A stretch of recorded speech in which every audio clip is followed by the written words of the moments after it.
నేనా ఉప్మా చేస్తున్నాను. బియ్యం రవ్వతో ఉప్మా చేస్తున్నాను.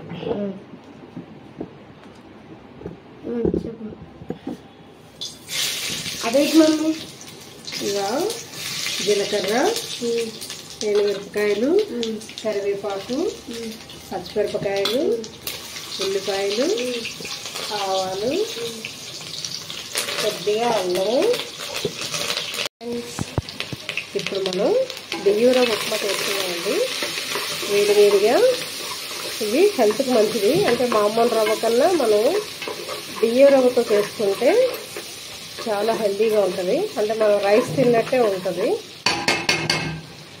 ఇది ఏంటంటే 2 గ్లాసుల రవ్వ అయితే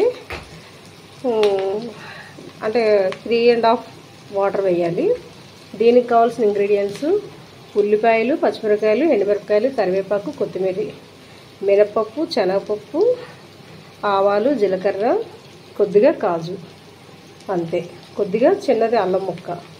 1 by 1 ఫ్రై చేసుకొని ఫైనల్గా మనం ఉప్మా ప్రిపేర్ చేసుకుందాం. ఓకే. దీని కాంబినేషన్గా బేషన్ చట్నీ అయినా చేసుకోవచ్చు. అదే శనగపిండి చట్నీ అంటారు కదా, లేదంటే పల్లీల చట్నీ అయినా చేసుకోవచ్చు. Same as it is idli తిన్నట్టే ఉంటుంది. బాగుంటుంది ఫ్రెండ్స్, ట్రై చేయండి. ఫైనల్గా మీకు ప్రిపేర్ అయిన తర్వాత చూపిస్తాను. మమ్మీ అయిపోయిందా మమ్మీ ఉప్మా? ఓకే, ఒక 5 minutes.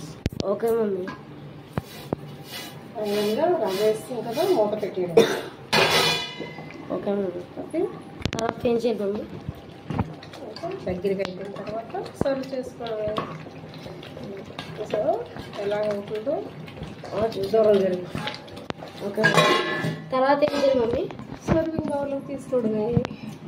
అయిపోయిందా? వేడి వేడి బియ్యం రవ్వ ఉప్మా రెడీ. చట్నీతో సర్వ్ చేసుకుంటే సూపర్గా ఉంటుంది.